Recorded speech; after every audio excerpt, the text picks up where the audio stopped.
So I was in the kitchen when the nurse came. And when the nurse came, she went upstairs to meet my husband. I also went, yeah.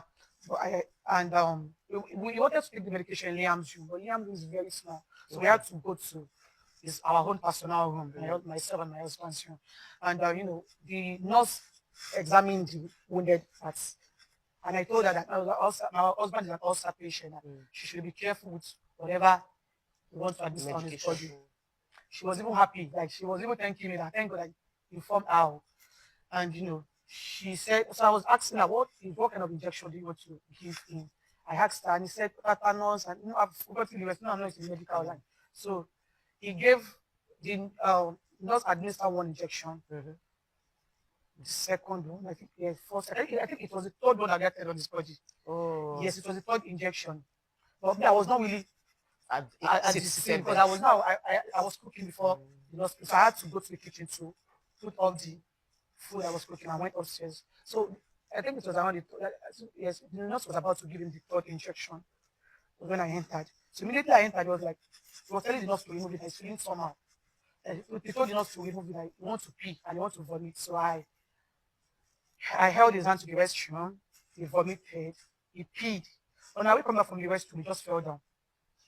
They started saying his heart is hurting him. He needs water. So I had to call on Adura, Bami, like the other people that they should come. So he told Adura to get him water. Adura should pour him water. So Adura got him water. We poured the water on him, but he was still not feeling comfortable. He said he needs he needs fan. Like, he's hurting inside his heart. He's hurting him. Heat inside. Yes, like he needs water. Like he needs us to pour him water. Next, he started having his body started having reactions. Like he was vomiting. So we had to carry him to Liam's room because Liam's room had AC. So he said he's still not feeling comfortable.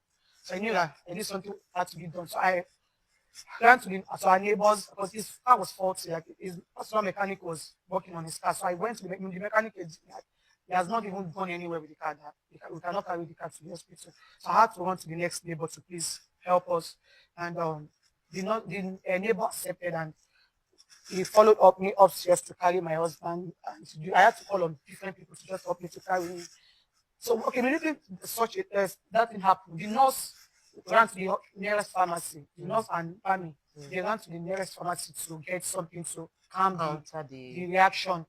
But so on our way going to the hospital, we saw Bami and the nurse. So we had to take them along. So, and we stay around Ochi in Lekki.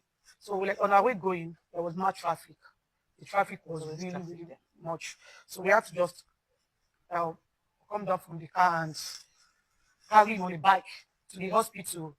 So we got to the hospital, and the nurse, the doctor, my brother-in-law, and Bami went to the ward. They didn't allow me to go because of the way I was doing. So when we got to the hospital, the doctor tried to examine me, and I think like 15 minutes later, the doctor broke the news that he's dead. All right, so Wunmi just told us what happened that led to the kpai of Mohbad. If you watch the full this thing on TVC, she just explained what happened to Mohbad. And I have a lot of questions. My first question is this. Since you know what happened to him, why didn't you say this from the onset? I mean, the day he kpai, why you no come talk say, oh, this is what led to the kpai of Mohbad? Why are you saying it now? Almost 2 years don't reach when the boy kpai. You are saying it now. Why? Why did you have to hold on to this information for this long?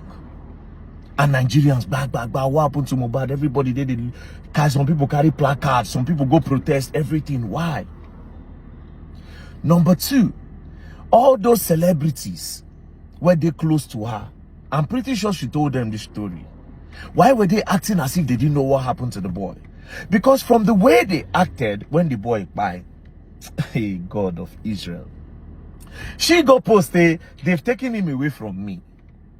If you knew this story, who is the day that took him away from you? Why did you people hold on to this story till this long? You know what I want to thank God for? I really want to thank God that while all those things was going on, I kept on saying that this girl knows what happened to the boy. Everybody came for me. Naira Marley don't pay him.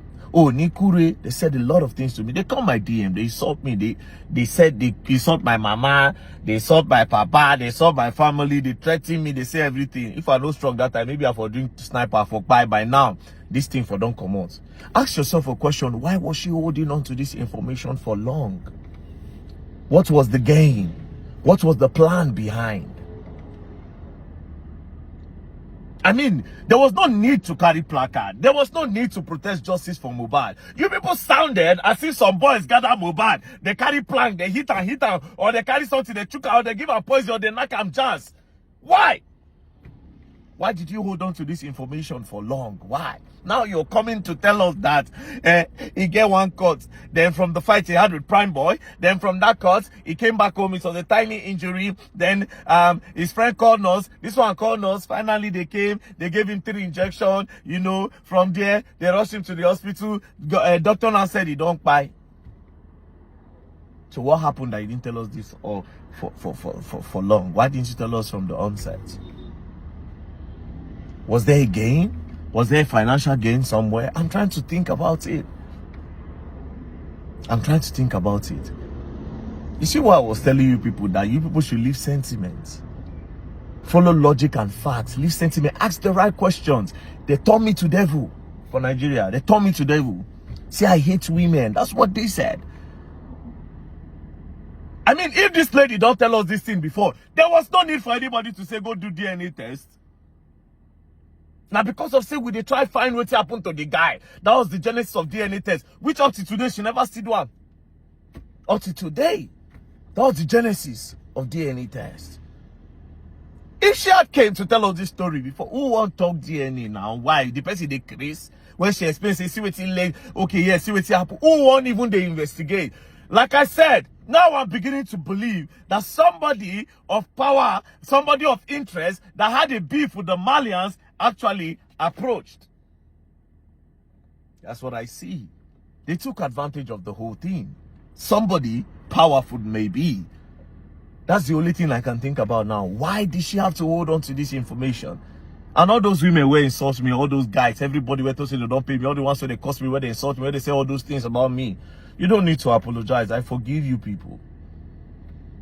I know say my spirit they irritate you now because I stand strong. I irritate a lot of you because you people are dubious. You people are not straightforward. You people are blackmailers. You people are people who be saying anything if you buy. I said different narrative were flying, bro. And I think this in our own case. They say Neramali after they do Neramali run come up from Nigeria. Meanwhile, those guys were never in Nigeria when it happened. Guess what? They don't divide their career. Because when I don't pin this thing on these guys. Zinoliski, when I don't divide in career. Because when I pin this thing on these guys never did nothing. When I inherit beef from people, use and power. Now she has told you people the truth. Their name is not involved. What do you have to say? I'm curious. Now, what can you guys say? Are you going to ask God for forgiveness? What is your conscience telling you? To all the people that support them emotionally, sentimentally, what would you tell your God? Because tomorrow, if this kind of thing happens, and they watch you now, just pray this thing doesn't happen to your neighbor, your friend, your family. When you know the truth, when everybody turn against them. I thank God for my life. That no matter what, I stand for the truth. If the whole country like me, they match my head, there's no problem. It's the truth I stand for, and that's the end. Now, what do you have to say? I always said she knew what happened to her husband. They called me crazy. Hey, God of future. Anyways, Neramali and Co. I really want to hear your part of the story. And now everything happened to you. Me, I already give you my platform to talk. Any day, anytime. Nobody do my platform for me. Now God. You understand? Me, I know. I don't have no godfather nowhere. Wow.